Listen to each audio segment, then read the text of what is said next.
Some of my cactus mga mima. Yan. Ilalabas ko na. Nasa loob lang to ng bahay. Itatry ko na mag-thrive sila nang nasa labas ng bahay. Yan. Ito mga mima to, 150. Ano to mga mima, isang dangkal lang yung height niya. Hindi to lumalaki. Dwarf lang to yan. Yan. Hindi ko alam kung si castle cactus to, 150 lang to. Dwarf lang siya. Kakapal lang siya pero hindi siya lalaki. Yan. Dwarf cactus, 150 lang. Ito 70. Ano to mga mima, kulay gray na cactus, kulay gray. Ito 100, malaki na to.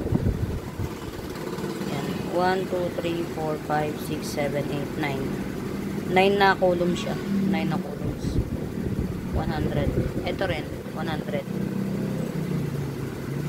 Ito din 100. 100. 100.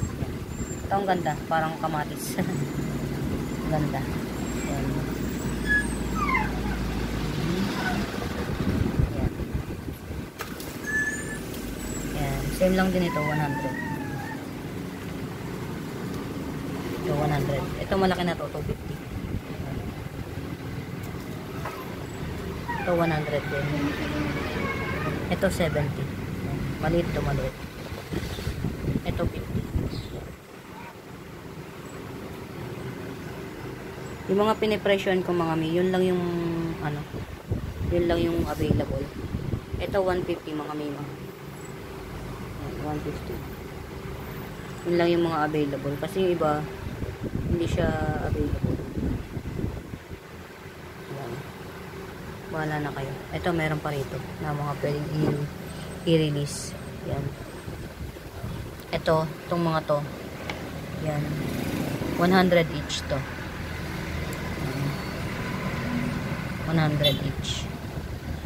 Yan. Ito din, 100. Bonsel, 100. Ito tig 70 na lang. Itong dalawang to. 70. May ano to mga, may mga tinik. Ayan. Kaya kada punta ko doon nakapako. Pagbalik ko, jealous na. Yan. Oy, Yung mga may presyo lang mga mima, yun lang may for sale. Ito mga mima, ito, yung mga nagpuputi-puti na yan, ang ganda niyan. Yung mga red na nakikita nyo, yun yung pinakatinik na. Maganda to mga mima. Some of my collection. Yan. Ilalabas ko na sila sa sa yung nakapulsan. Ilalabas ko na sila sa nakapulsan. Itong malo. Ganda. Actually kulang pa yan sa mga collection ko, kulang pa to. Ilalabas na natin sila kasi nagiging malnourished sila nagiging malnourished. Yan.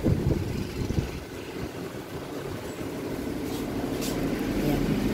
70. Some of my cactus.